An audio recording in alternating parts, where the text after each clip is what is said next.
Je suis enchanté de venir à Strasbourg, de connaître Strasbourg, parce que c'est la première fois que j'ai venu ici. Je suis désolé parce que je ne peux pas parler en français. Je seulement peux parler 1 minute en français. Après ça, mon français n'est pas bon du tout. Alors, je parlerai en espagnol. Bon. Permettez-moi tout d'abord vous dire que j'ai été peut-être un peu trop ambitieux. J'ai apporté beaucoup trop d'images, je voulais vous présenter beaucoup trop de choses et je vais peut-être vous ennuyer. Mais c'est vrai que quand on prépare une présentation, on commence par bifurquer pour retourner à l'origine. Juste pour vous faire comprendre où on se trouve aujourd'hui à Barcelone et vous faire comprendre également qu'il y a un continuum dans l'espace. Il y a eu des maires, il y a eu des architectes, il y a eu des urbanistes, y compris dans l'agence Barcelone régionale que je dirige aujourd'hui. Et peut-être qu'on a tous... On a tous penché sur les mêmes questions, mais on a eu des visions différentes de la même chose. Et il est important, pour que vous compreniez, de vous expliquer quelle est l'orientation que nous voulons donner aujourd'hui à la politique d'urbanisme de Barcelone. Je me référais tout d'abord à l'un des moments fondationnels de la Grande Barcelone. Ça a été le moment où la ville médiévale ne tenait plus à l'intérieur des murailles. Et ce sont les citoyens qui ont demandé, qui ont exigé même, et cela a été fait, que les murailles soient démolies.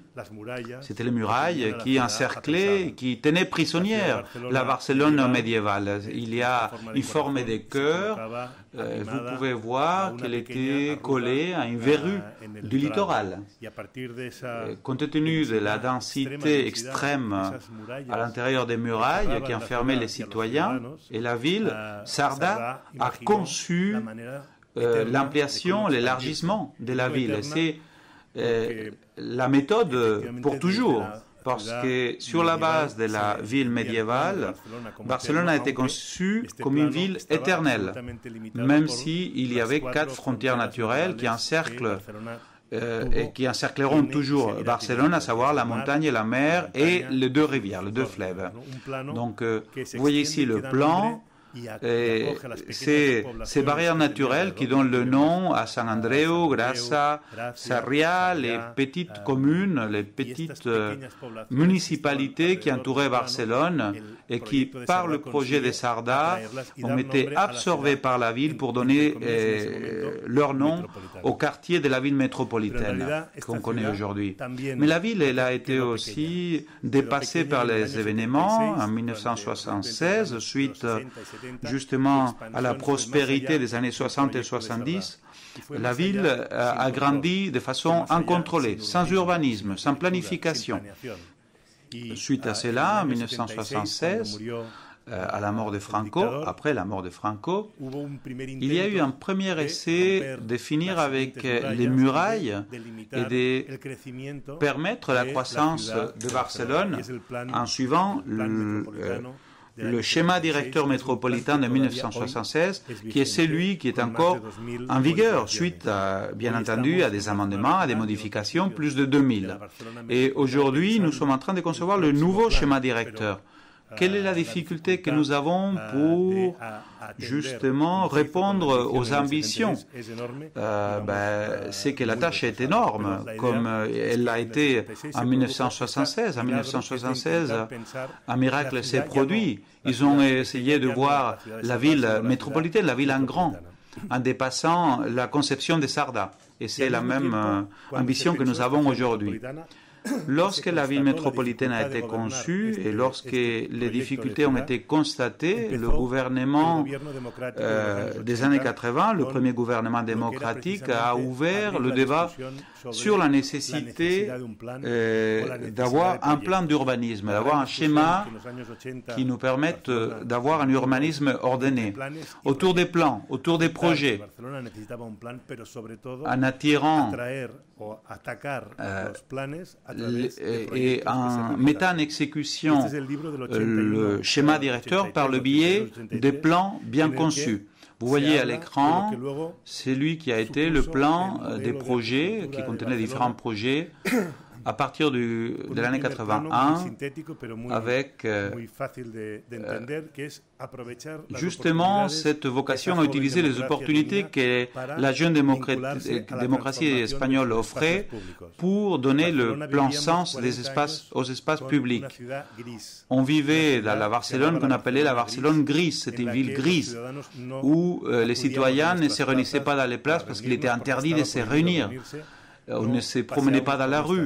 Personne ne nous rendait visite parce que Barcelone était une ville qui n'existait pas. Elle n'était pas sur les cartes touristiques, elle n'était pas sur les cartes des villes importantes au niveau international. Il n'y avait donc pas d'espace public. Et dans toute zone métropolitaine abandonnée à son sort, il fallait construire de l'espace public, construire des monuments dans la périphérie de la ville pour connecter tous ces endroits à la ville historique. Il y a autour de 50 projets, petits projets, qui ont rendu justement à cette ville cet optimisme, en agissant dans ces endroits où la ville n'existait pas. La place du Palmier, c'est un bon exemple. Vous voyez à gauche comment elle était. C'était des tours d'habitation. Il y a des personnes qui y habitaient, mais il n'y avait pas de ville. Il y a juste un palmier au milieu de la place, si vous voyez. Et sous ces palmiers, les jeunes du quartier se réunissaient pour papoter parce qu'il n'y avait pas de vrai espace public. Quel a été le projet, justement? C'est grâce au sculpteur Richard Serra, ils ont construit un mur pour donner de la valeur à ces palmiers et pour valoriser cet espace. Même chose pour cette carrière qui a été transformée dans la périphérie de Barcelone en piscine pour le public et pour les citoyens en général. Il y avait une transformation positive. Il parlait des métastases même positives. Il parlait de construire une place, de construire une rue. Et que, suite à cela, tout naturellement, les citoyens se rendraient dans la rue, descendraient de leur maison pour pouvoir se réunir, pour pouvoir réfléchir à la nouvelle démocratie, pour revoir l'état piteux de leur maison.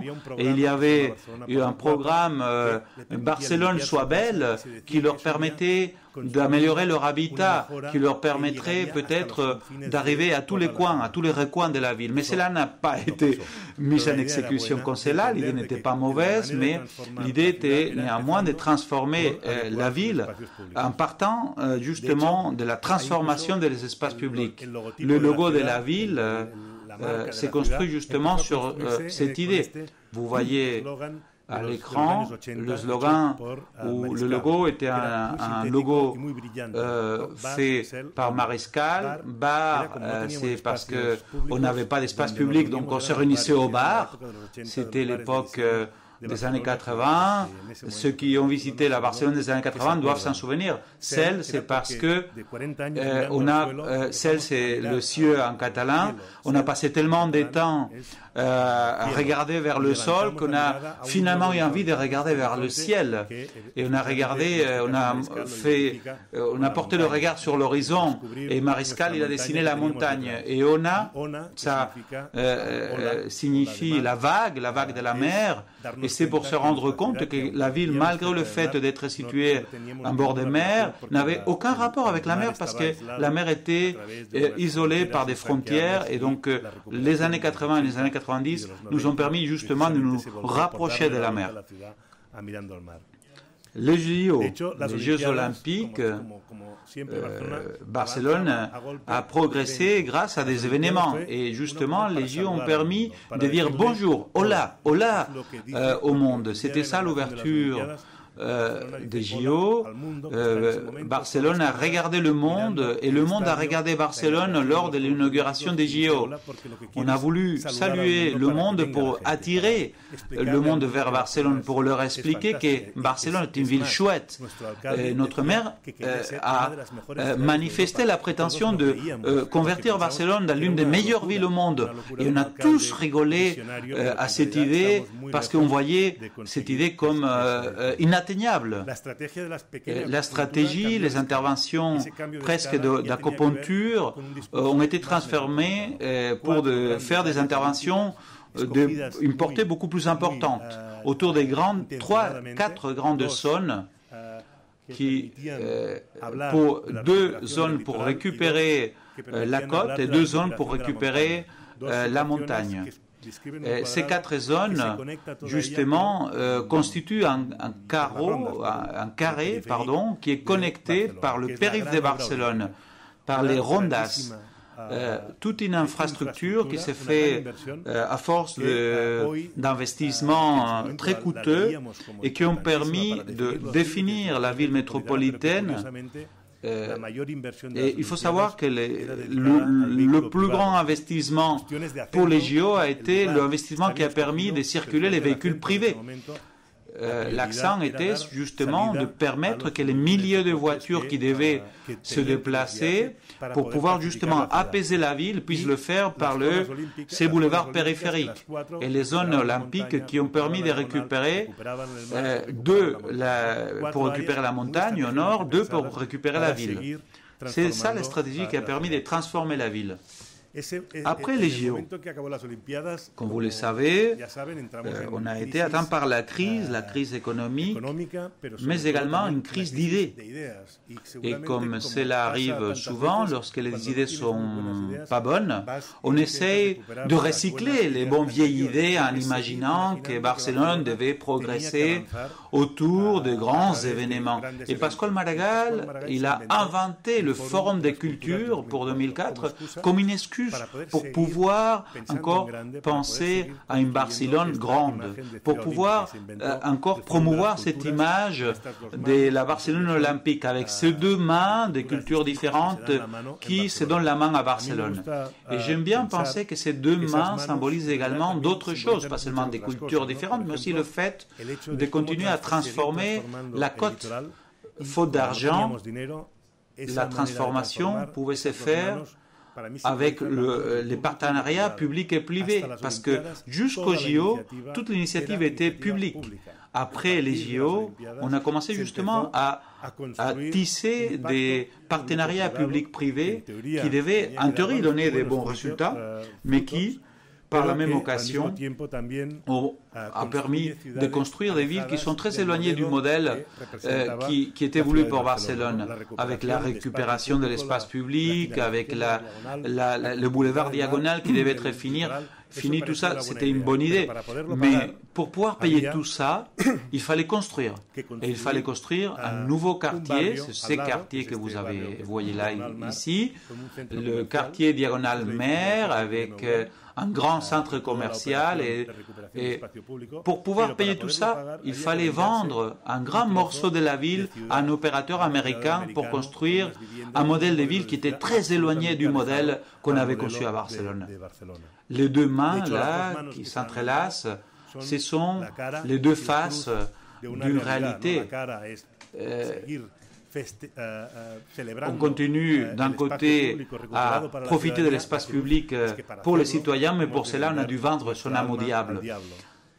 Ce qui est curieux, c'est que les 2 bâtiments qui représentent le mieux ce projet, tous les 2 ont la forme d'un triangle. Un bâtiment public avec un bon architecte et celui-là qui est peut-être le plus moche de toute l'Europe, les pires conçus. C'est Robert Stern qui l'a conçu, un architecte qui avait déjà, qui n'était plus au plus grand de sa forme et qui a construit ces centres commerciaux qui tournaient le dos au quartier, qui au contraire isolait les quartiers qui voulaient être récupérés. En même temps, grâce à ces partenariats publics-privés, on a pu continuer à récupérer des espaces publics au profit du public. l'ancien port de Barcelone va être consacré aux yachts. Et à côté, ils ont construit un quartier, peut-être l'un des plus... Nous avons des quartiers les plus populaires de Barcelone, et à côté, ils ont construit une marina de luxe avec des grands yachts et avec une enceinte qui interdit les citoyens à arriver jusqu'à la mer. Donc, ils ont récupéré la mer, mais ils l'ont récupéré pour qui? Ils ont récupéré la mer pour les yachts, pour les riches, qui n'ont pas grand-chose à voir avec les besoins des quartiers qui les entourent. Donc, il y a eu une histoire de succès. La Barcelone, d'après les JO, a attiré beaucoup de gens, beaucoup d'investisseurs, beaucoup de touristes, beaucoup de croisières, beaucoup d'investissements, comme je disais, pour justement visiter cette ville qui s'est placée suite aux JO sur la carte internationale. Nous sommes toujours très bien valorés au niveau des croisières, la première, au niveau des foires et congrès, la deuxième et troisième au monde. Nous sommes une ville qui attire beaucoup de gens. Nous sommes une ville globalisée, mondialisée, mais si les urbanistes n'étaient à même de classer les villes non pas par le nombre de touristes, mais par d'autres critères, en mettant en valeur la contamination ou d'autres, ou l'embourgeoisement des villes, on serait aussi très bien classé.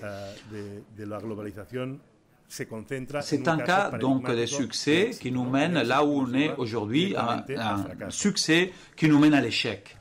L'addition de tout cela nous donne le plan qu'on connaît aujourd'hui, avec les petites places qui ont été récupérées, les 4 grandes zones touristiques, les projets comme le Forum, et tous ces projets qui ont quelque part transformé la ville en ce que nous avons aujourd'hui. Quand on voit les logos de l'époque, on comprend très bien ce qui s'est passé. Barcelone plus que jamais, c'est un logo qui n'a plus de sens maintenant. Barcelone soit belle, c'est un programme pour nettoyer des façades. Et imaginez, c'est pas exactement soit belle, c'est mets-toi sur ton 31, maquille-toi, fais en sorte que tes rues soient bien décorées, tes façades soient jolies pour recevoir les gens, pour mettre en scène en fait une ville qui est très belle. Parce que Barcelone est une ville belle, mais derrière ces façades nickel, il y a peut-être des choses qui se passent dont on n'a pas tenu compte. Et la dernière, Barcelone, la plus belle boutique au monde. Une ville qui se vend comme une boutique. Imaginez, tout est dit. Et dernier logo, dernier slogan, une ville qui éveille le mieux de soi-même avec une femme fantastique qui se baigne dans une plage populaire, la plage de la Barceloneta.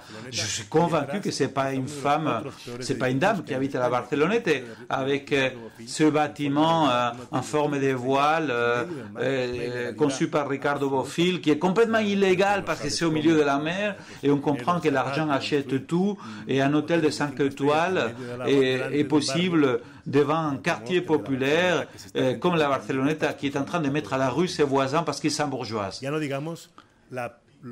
Gaudí, on appelle Barcelona la ville de Gaudí, la Gaudinone, parce que c'est une ville qui s'est caricaturisée elle-même autour de l'image de Gaudí. Vous allez voir comment notre ville apparaît et atterrit. Les grands architectes, ils ont fait atterrir notre ville. Les grandes entreprises sont arrivées et ont transformé la ville. Et on a laissé faire Dominique Perrault, Norman Foster, Neuron et d'autres architectes internationaux qui sont venus laisser leur empreinte à Barcelone. Et comme on aime bien l'architecture, ils savent qu'en plus il y a de l'argent et que si c'est Pritzker qui le propose, on va te laisser faire un bâtiment un peu plus farfelu et on va te laisser rajouter du quartier de plus, 10 étages de plus. Toyo Ito, c'est un architecte que j'adore, mais il a construit le pire bâtiment de l'histoire à Barcelone. Il n'a fait que la façade de ce bâtiment, il appelait la Pedrera du XXIe siècle devant le bâtiment de Gaudí de la Pedrera. Mais ils croient qu'on est bête ou quoi? C'est vrai que quand on met le nom Gaudí derrière un projet, on est prêt à accepter pas mal de choses, mais c'est vraiment caricatural. Foster avec le stade du Barça, même chose. Il dit qu'il s'est inspiré de la salamandre de Gaudí au Parc Güell, mais ça n'a rien à voir. Jean Nouvel, bon Dieu, la tour, il dit que c'est la tour qui manque à la Sagrada Familia. C'est inconcevable. En plus, il a dit qu'il s'est inspiré du canal Saint-Bernat, qui est cette roche à laquelle fait toujours référence Gaudí dans ses bâtiments. Donc je pense qu'ils nous prennent pour des cons. Et pour ne pas parler de Ricardo Bofill, qui va bien plus loin de cela, et franchement, il s'inspire de Dubaï, le bâtiment de la voile, qui était construit 10 ans avant à Dubaï qu'à Barcelone, et qui est certainement beaucoup plus réussi à Dubaï qu'à Barcelone, mais voilà, c'est ça. Et le dernier cas, on a pu le stopper à temps grâce au nouveau gouvernement, c'était l'Eurovegas à la Gaudí.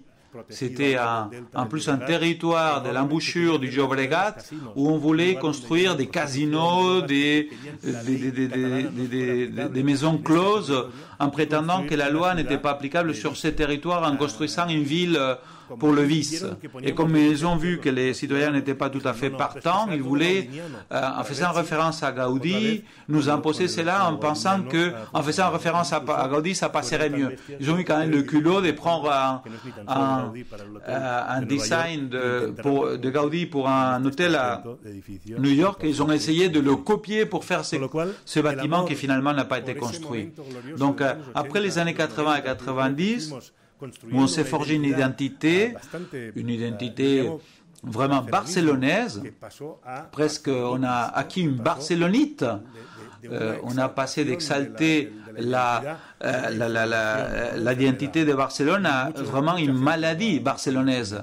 Et je n'ai pas été le premier à faire référence à cela. Et heureusement que beaucoup de gens, dont notre maire, ont commencé à critiquer cela, de promouvoir que le beau et ne pas parler de logement, et laisser dans la précarité les gens, dans un contexte de crise brutale qui a touché la ville.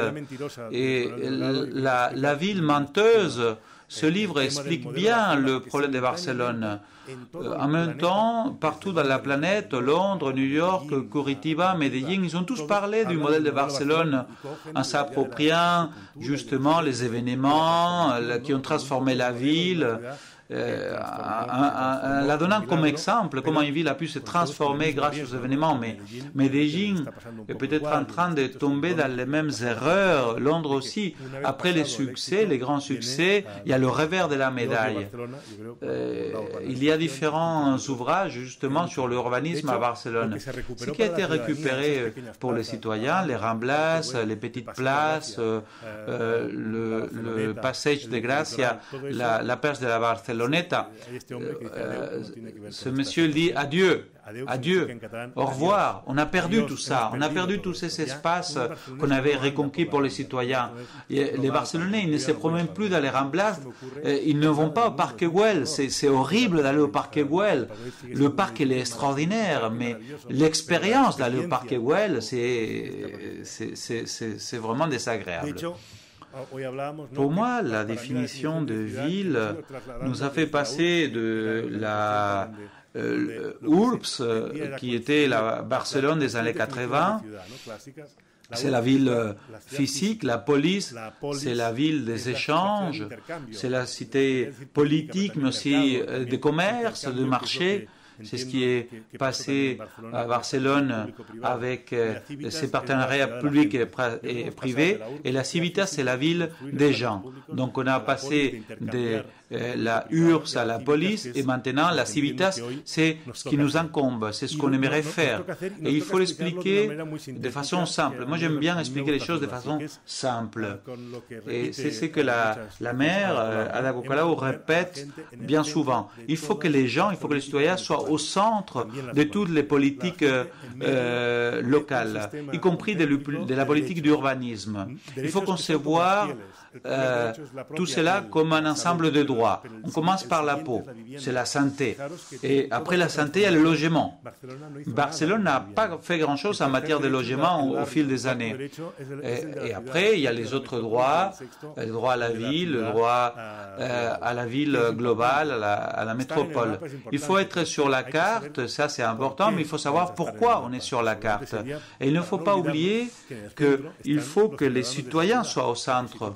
Parce que si on conçoit l'urbanisme pour mettre les citoyens à la porte de la ville, ça n'a aucun sens. Donc voilà, il faut des stratégies pour faire valoir ces droits. Alors évidemment, il faut remplir de vie les rues, récupérer les différents quartiers, accompagner la transition écologique, accompagner toutes ces métamorphoses.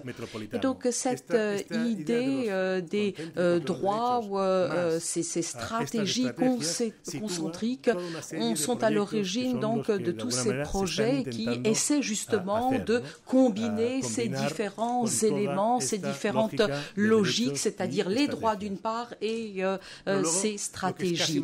Mais évidemment, il faut ensuite non seulement avoir des projets, il faut les mettre sur une carte. Et donc, il faut voir si tout ça est bien réparti, quelles sont les complicités qu'il faut développer. Alors, je ne vais pas vous ennuyer en vous expliquant par le menu les différents projets, mais il y en a quand même deux dont je voudrais parler et qui concernent la mobilité et qui sont essentiels, et notamment certains concernent donc le travail que l'on fait au sein de mon agence. Alors tout d'abord le centre de la ville et l'autre les contours de la ville. Alors nous avons les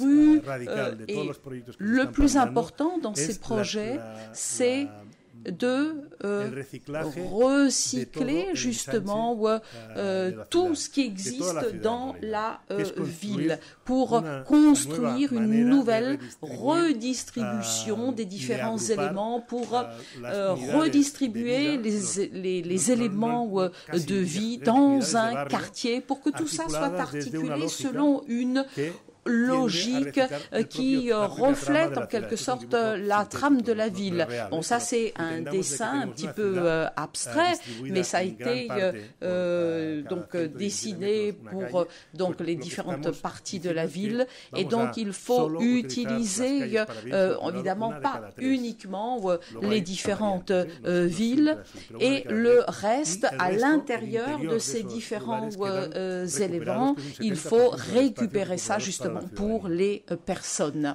Donc voilà le schéma qui explique un petit peu cette approche. À gauche, vous avez donc le réseau en quelque sorte, comment on peut récupérer 60%, 70% de l'espace pour les citoyens. Et donc, il ne suffit pas de le dire, il faut faire des choses. Ça paraît évident, c'est éviter les voitures.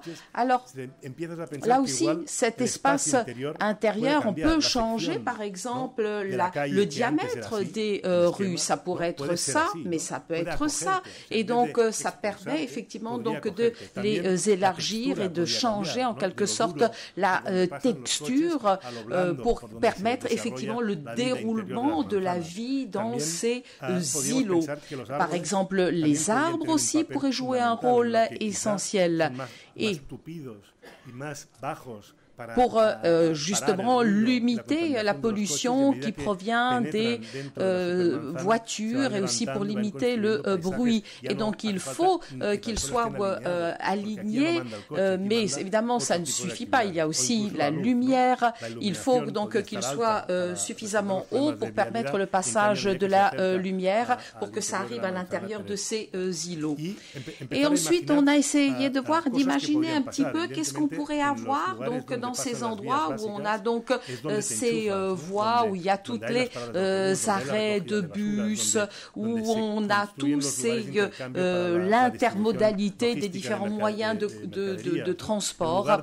Et donc, ça passe toujours par des espèces de croix. Et donc, ensuite, on est à l'intérieur et on se rend compte qu'effectivement, qu'une rue, c'est pas simplement fait pour pouvoir garer des voitures. On peut avoir quelque chose de beaucoup plus pittoresque, de paysager.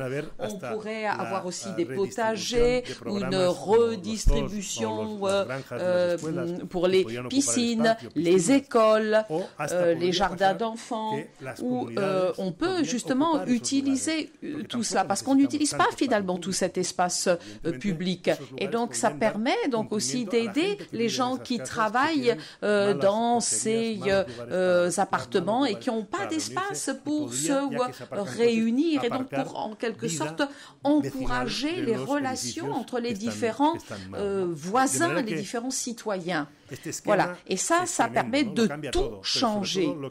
Et donc, il faut pour cela redistribuer complètement le réseau de transport. Parce que justement, ce qu'on a fait ces 5 dernières années, c'était précisément ça, c'était de redistribuer, par exemple, le réseau de bus. Et donc là, vous voyez donc la ligne autour de laquelle donc on redistribue tout cela. Donc, on passe de 1000 km à 355 kilomètres de voies.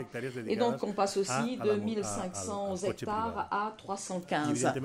Et bien sûr, tout ceci doit être intégré pour une plus grande une coexistence plus agréable. On parle de quoi? On parle d'habitat, de logement. Il doit y avoir une extension justement du parc immobilier. Et pas simplement pour maquiller les beaux édifices, mais c'est quelque chose qu'on doit mettre à l'intérieur de ces îlots. Il faut restaurer tous ces bâtiments pour que les personnes qui vivent dans ces endroits ne soient pas expulsées.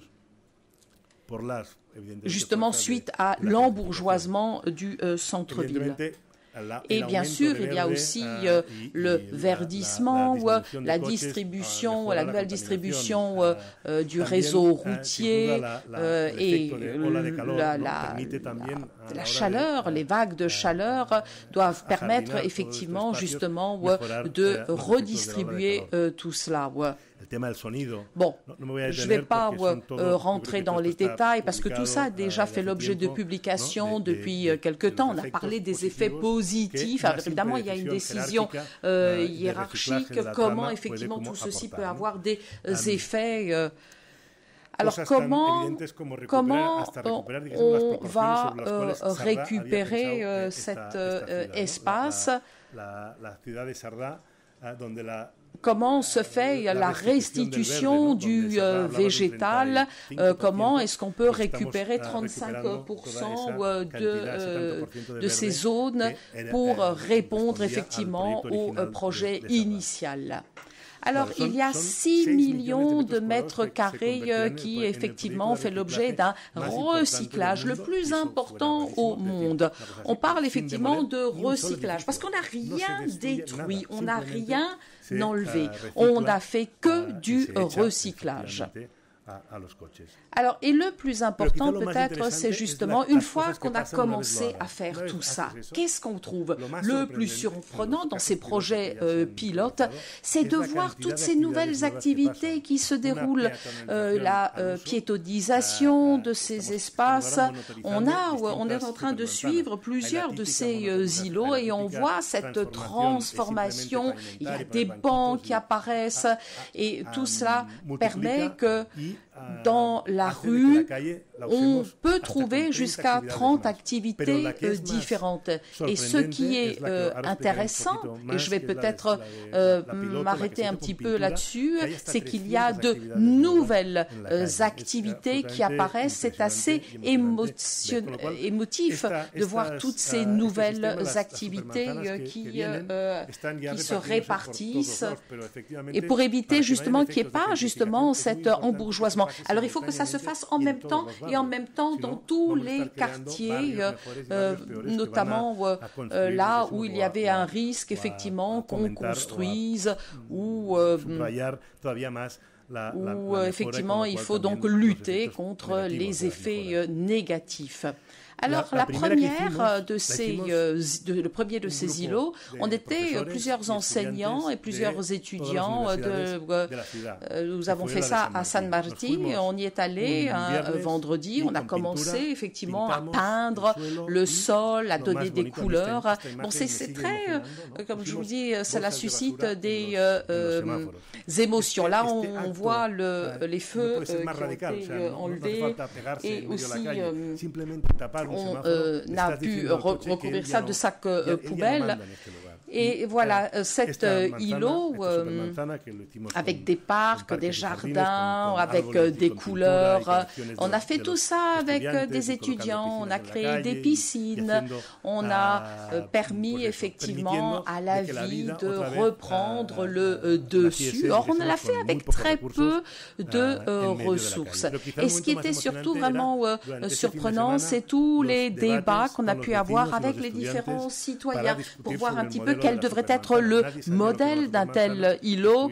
Personne ne savait vraiment ce que c'était. On a discuté pendant 3 jours. J'y étais avec ma chef hiérarchique que vous voyez, avec aussi un professeur et avec le grand idéologue qui défend ça depuis au moins 3 décennies. Et pour la première fois, donc, on a pu monter cela. Là, vous voyez, il était 2 heures du matin, on était encore en train de discuter dans la rue et il y avait des gens, des chauffeurs de taxi, il y avait des tas de gens qui peuvent effectivement participer à ce débat très intéressant et que nous avons organisé ces derniers temps à Barcelone. Là, vous voyez mon associé totalement débordé par l'effet que ça a eu. Alors, c'est une décision toute simple, pas chère, mais qui a induit un tel changement radical. Voilà. Donc, ça fait 3 ans qu'on a des manifestations. Alors, il y a des manifestations pour, il y en a qui sont contre. On a toujours ceux qui disent que ce sera une expérience très forte, qu'on n'oubliera pas. C'est impressionnant de voir comment effectivement les gens se sont appropriés cela, parce que là par exemple c'était un quartier où il y avait très peu de gens dans les rues. On a eu d'ailleurs des prix. Alors la deuxième cette fois-ci c'est la même stratégie, mais justement comme on savait qu'il y aurait peut-être un risque de débat, on s'est dit on va peut-être avoir quelque chose d'un petit peu basique avec des bancs, et ça a eu un franc succès. Personne ne s'est plaint. Mais je crois que c'est le modèle qu'on avait dans les années 70 et je crois qu'on peut plus payer, je crois, ce genre d'approche. Parce que si on veut le faire avec ce niveau de qualité, je crois qu'on va encore plus embourgeoiser davantage. Alors si, en revanche, si on a cette approche plus radicale comme pour la première, je crois que ce serait positif. Ensuite, il y a une deuxième stratégie. Là, je vous ai parlé du centre et il faut voir aussi donc l'extérieur, ce qui se passe donc à la périphérie. Alors, la deuxième concerne donc ces périphériques, las rondas. On a parlé effectivement donc de tout ce qui se passe autour du centre de la ville et donc on revient effectivement à ce qui avait été décidé effectivement dans les années 1850 où effectivement on a essayé de préparer la ville au XXIe siècle et en mettant en place notamment ces périphériques. Donc c'était le premier pas et surtout ce qu'a fait Barcelona Regional, on a non seulement on s'est lancé donc dans ces périphériques, mais en plus on a attribué un territoire. Il y a 4 grands territoires effectivement, Besós, ici, vous voyez les différents plans, le plan littoral et la montagne, Montaña y Mar, donc voilà, montagne et mer. Donc ce sont donc ces différents, c'est cette frontière qu'il faut effectivement supprimer pour qu'on ait effectivement un environnement naturel et plus immédiat. Voilà, je vais vous présenter, il y en a toutes sortes de projets, une soixantaine, et il y en a au moins 600 qui permettent donc d'améliorer ce système lié au périphérique. Alors, premier effet qui est assez évident, et c'est que Barcelone est coincée entre la montagne et la mer. Bon, voilà, c'est une réalité, et donc il faut effectivement toujours en tenir compte pour voir ce qu'on peut faire. Et je pense que on est à moitié des oiseaux, moitié effectivement des sangliers. On est entre les deux. On a les oiseaux, des pattes d'oiseaux, mais en même temps on a un corps de sanglier. Donc effectivement, il s'agit de trouver quelque chose d'intermédiaire. Et c'est vrai aussi quand on prend des décisions concernant cette ville, on est toujours touché par cette approche. Il faut protéger, on ne peut pas construire davantage, il faut effectivement que les personnes puissent de nouveau, ceux qui sont dans la montagne, puissent à nouveau avoir ce contact avec la ville. Et ceci, on a ce bord assez important qui a empêché la montagne de rentrer dans la ville. Et donc on a ce bord qui a été donc dessiné, et donc ici vous voyez donc tout cet espace, donc tout autour justement de ces périphériques.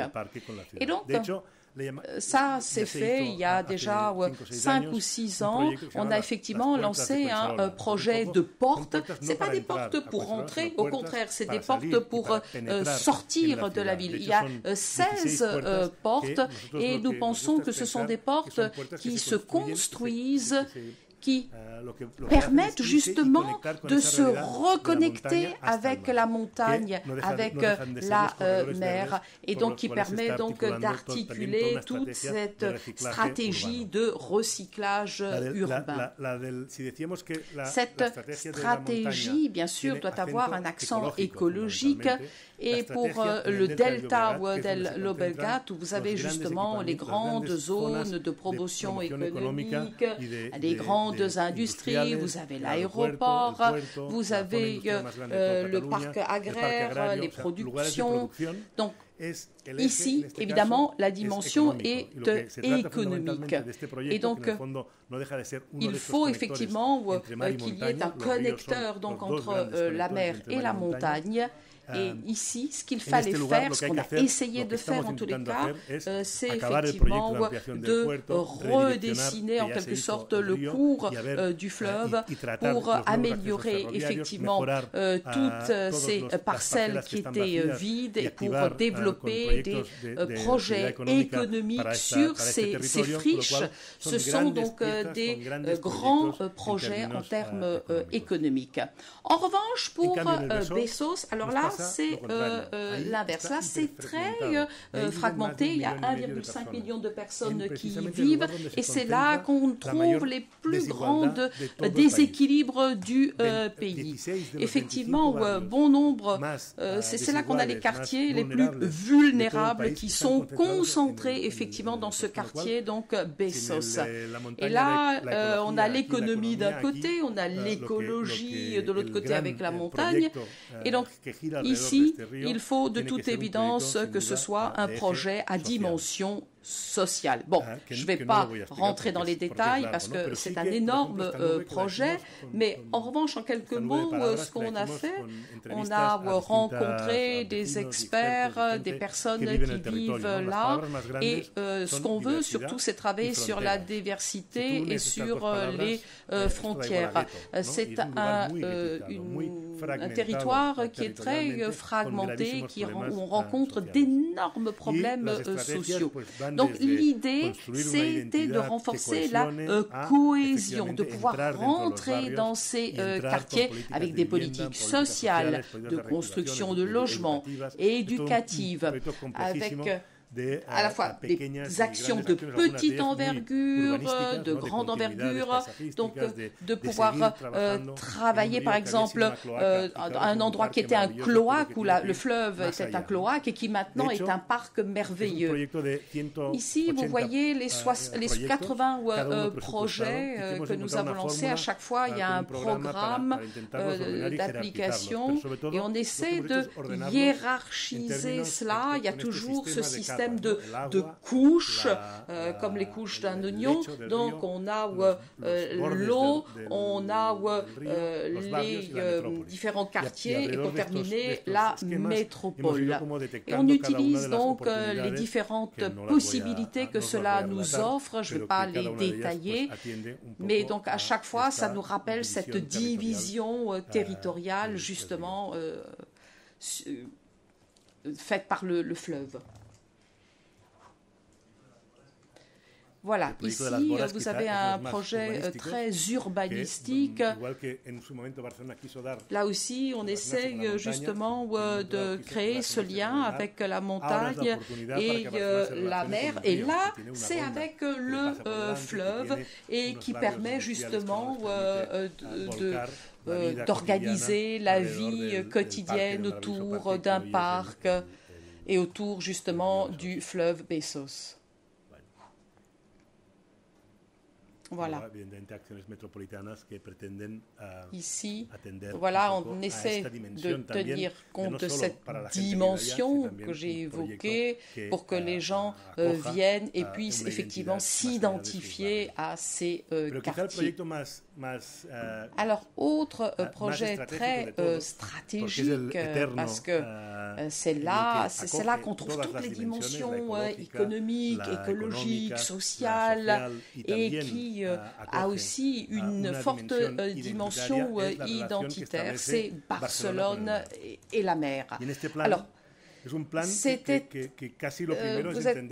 voilà, vous avez une image de la mer et on a une approche totalement artificielle. Ça remonte à 56, c'était encore un dessin américain. Et vous voyez donc le profil du littoral. Et tout ça, ça a été inventé par l'homme.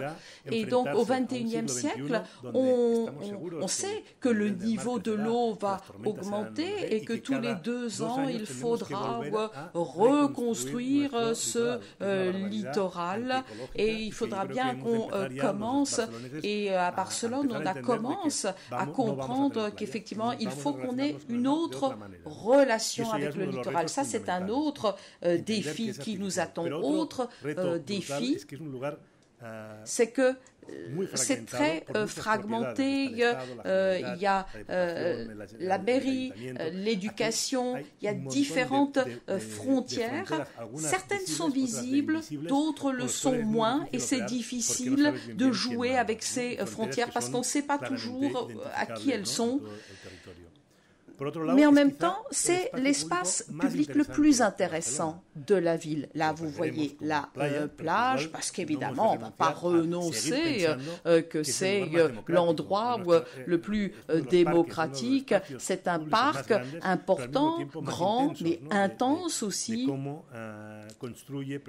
autour duquel on peut construire prévoir toutes sortes d'activités. C'est pas quelque chose qu'on veut perdre, alors qu'on l'a en partie perdu, mais c'est quelque chose qui est en pleine métamorphose. Il y a des zones comme ça qui apparaissent, d'autres qui disparaissent.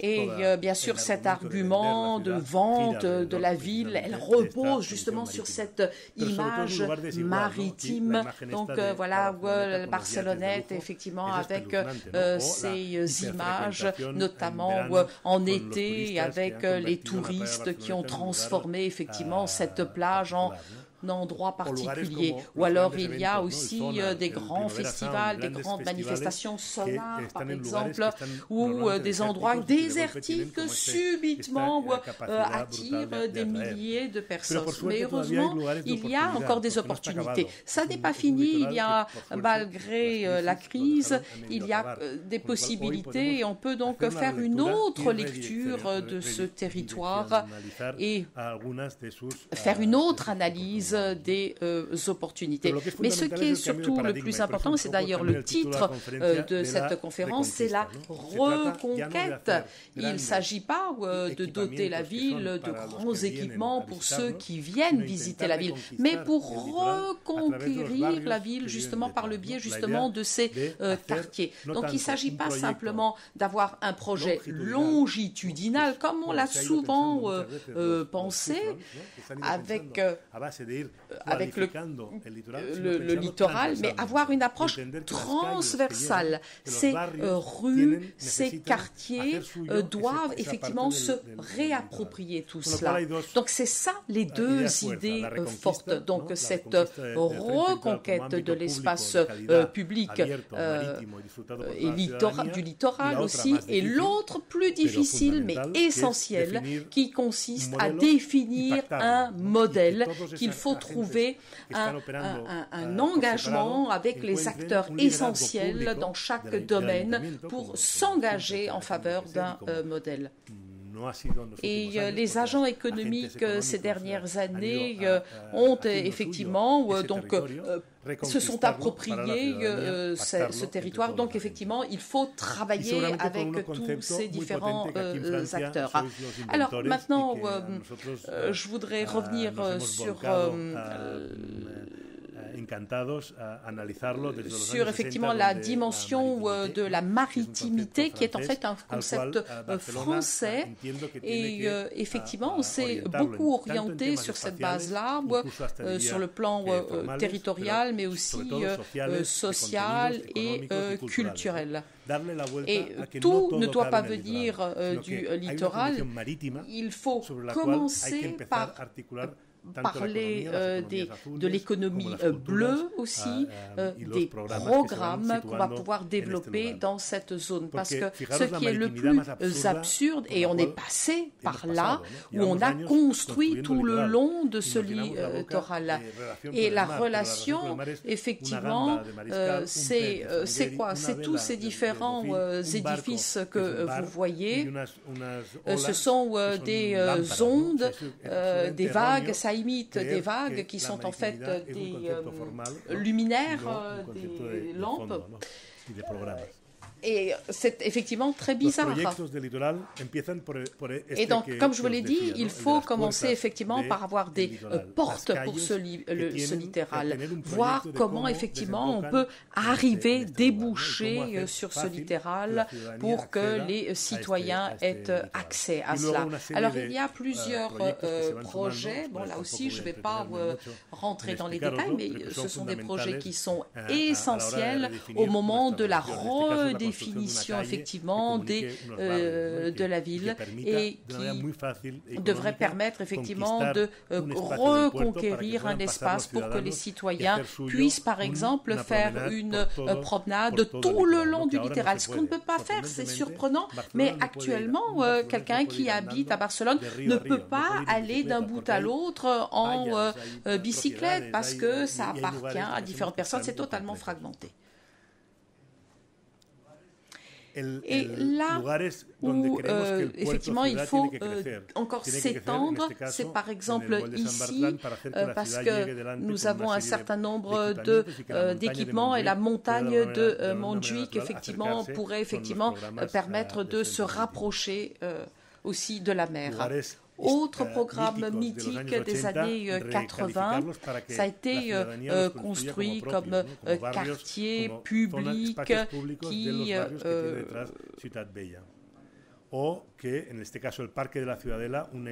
effectivement dépendait de ces périphériques qui desservaient ces régions, ces quartiers, pardon.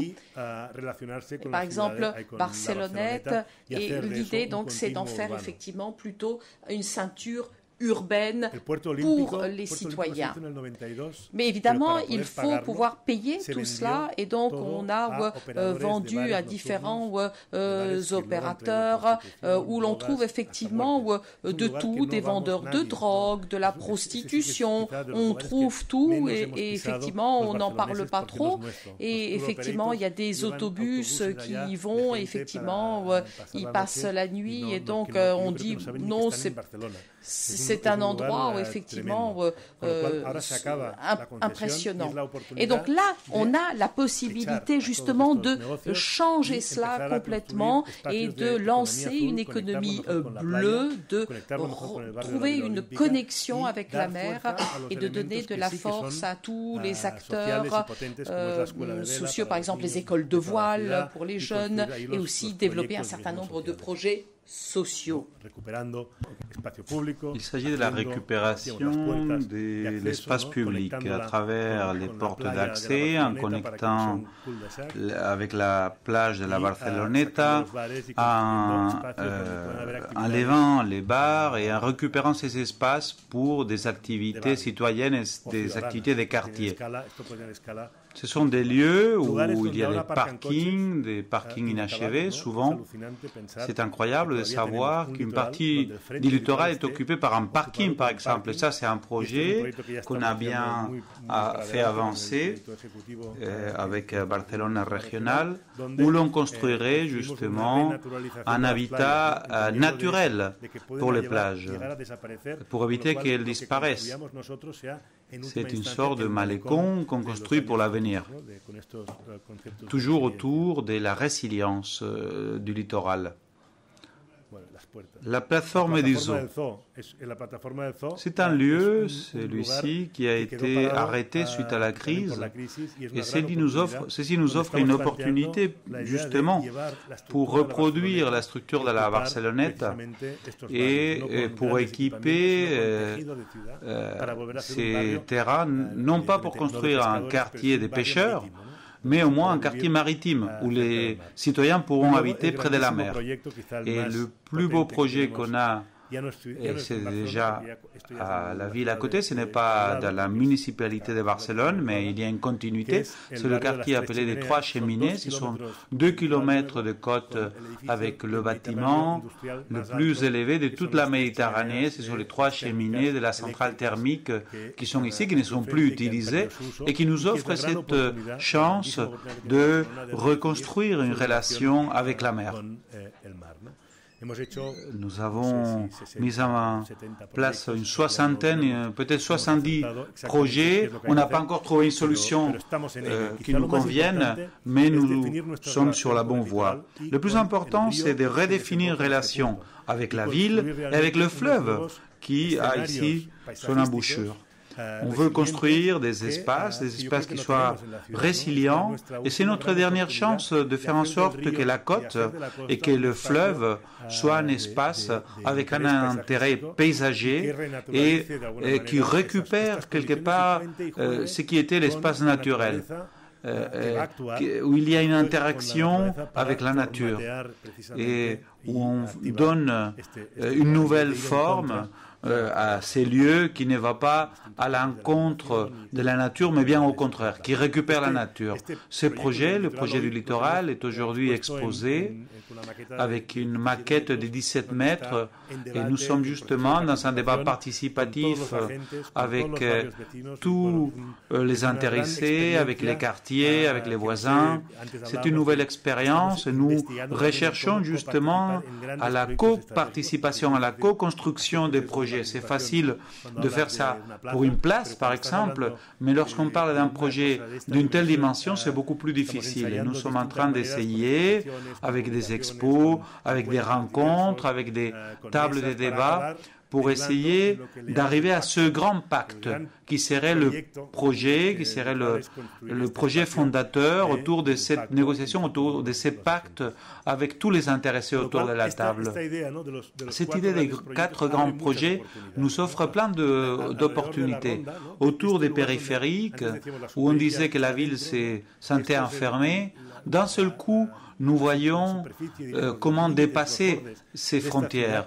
Nous voyons de nouvelles opportunités pour des projets qui vont au-delà de ces périphériques, qui vont se construire en collaboration, en partenariat, par exemple, avec les universités. Nous avons fait un projet avec 500 étudiants des universités, avec les 7 universités de Barcelone, plus d'autres de l'étranger, jusqu'à 13 en tout, pour essayer, justement, au cours de 2 jours, nous promener à pied, nous promener à vélo ou en bateau, en faisant des arrêts, en faisant des conférences, avec des événements pour pouvoir faire la cartographie des périphériques et voir comment cela pouvait être repensé pour l'avenir.